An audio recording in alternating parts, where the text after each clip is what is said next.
This is Michiana's breaking news and weather station. MNC. On News Talk 95.3, 101.9 FM, and 1340 AM, your MNC Nation station. Good morning and welcome to Friday. I'm John Zimney in the MNC News Center here on this Flag Day, June 14, 2024. And the news continues with our top local stories. A jury has ruled that the City of Elkhart's not at fault for a 2017 crash that killed 3 and injured 2 others. 22-year-old Sean Wolcott, 11-year-old Courtney Smith, and 8-month-old Dolly Smith were walking along East Beardsley Avenue when a car veered onto the sidewalk, hitting and killing them. The victims' families sued, claiming the city ignored recurring issues at the Beardsley and Cassopolis Street intersection, failing to safeguard pedestrians or provide adequate warning signs for drivers. The driver, Leonard Grossweiler, pleaded guilty to leaving the scene and is serving prison time. His wife also served time for helping conceal the car afterward. Alyssa Foster, MNC News. An Elkhart County man's been arrested for having child pornography. State police first looked into Joshua Grossbacher after getting a tip from the National Center for Missing and Exploited Children. After searching his Elkhart home, they arrested the man and charged him with multiple felony counts of possession of child porn. Turning to Michiana's election headquarters, Representative Julie McGuire is Mike Brown's pick to be Indiana's next lieutenant governor, and she explains why she'd be a good fit. I think I bring great legislative experience. I have great policy background. That's really what I love to do. Is I love working on good, solid public policy. And she also says she has a strong conservative voting record and that she's being challenged for the position by Pastor Micah Beckwith. Republicans will choose their candidate tomorrow. An electrical fire damaged a Warsaw metal finishing facility yesterday. It was just before noon when the Warsaw-Wayne Fire Territory was called to fight that fire at Danco Medical. On arrival, first responders found heavy smoke billowing from the structure, and due to the presence of hazardous materials inside the building, the Elkhart Hazardous Materials team and the Indiana Department of Emergency Management were also called in to help. Michigan's House is working on reforming corporate subsidies, but there are still issues that need to be ironed out. A series of bills approved by a committee on Tuesday would create a 10-year economic development plan that would fund housing and transit initiatives. Bridge Michigan reports that the full House will consider the legislation next, where a divided Democratic vote would likely require Republican support. Michigan has already put $3 billion into the Strategic Outreach and Attraction Reserve, or SOAR, which opponents call a corporate handout. One GOP lawmaker says the legislation doesn't do enough to level the playing field for every Michigan company to have an equal shot at assistance. Derek Decker, MNC News. New this morning on MNC, 9 exotic birds stolen from an aviator in Frankfort last weekend. And police are asking for help trying to find them. Joel Tatum is superintendent of Frankfort Parks and says the thieves had a plan. I absolutely think they knew what they were doing. They cut a hole in a specific spot so that it was close to the cages that the birds were in that they took. He fears he may never see the parrots in the macaws again, since he believes the thieves will sell the birds on the black market.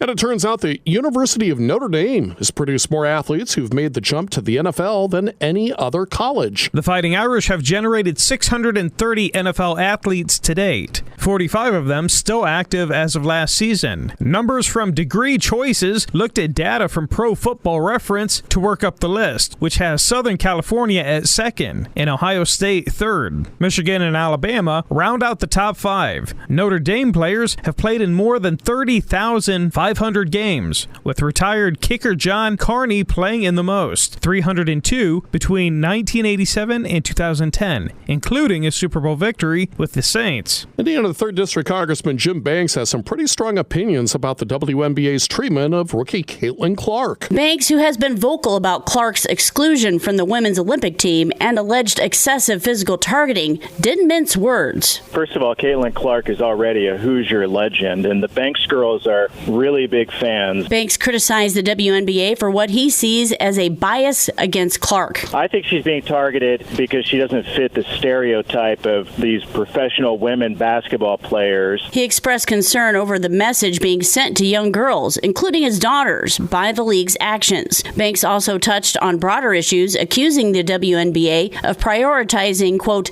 left-wing woke causes. If you want to have a special carve-out in the law, then you better project something that's a lot different than what you're projecting to young women, girls across the country. As Banks waits for a response to his letter to the WNBA, he remains steadfast in his support for Clark, calling her, quote, the best at her sport and a source of pride for Indiana. Heather Starr, MNC News. And so what does Caitlin Clark think about her name popping up in political conversations and debates? Well, she says she really doesn't care. It's not something I can control, so, I don't put too much thought and time into thinking about things like that. And to be honest, I don't see a lot of it. She says her focus is helping her team get better and developing relationships with her teammates. The heat is on once again this weekend, but next week looks to be a real scorcher. After temps in the 80s predicted for this weekend with sunny skies, the National Weather Service says we can expect highs on Monday and Tuesday in the mid-90s, with heat indices around 100 degrees on the way for Monday, Tuesday, and Wednesday. The warm temps and high humidity also improve the chances of pop-up storms. The Weather Service also recommends limiting your time outdoors at the start of the week, or at least staying in the shade as much as possible. You should also wear light-colored, lightweight clothing, and remember to drink plenty of water.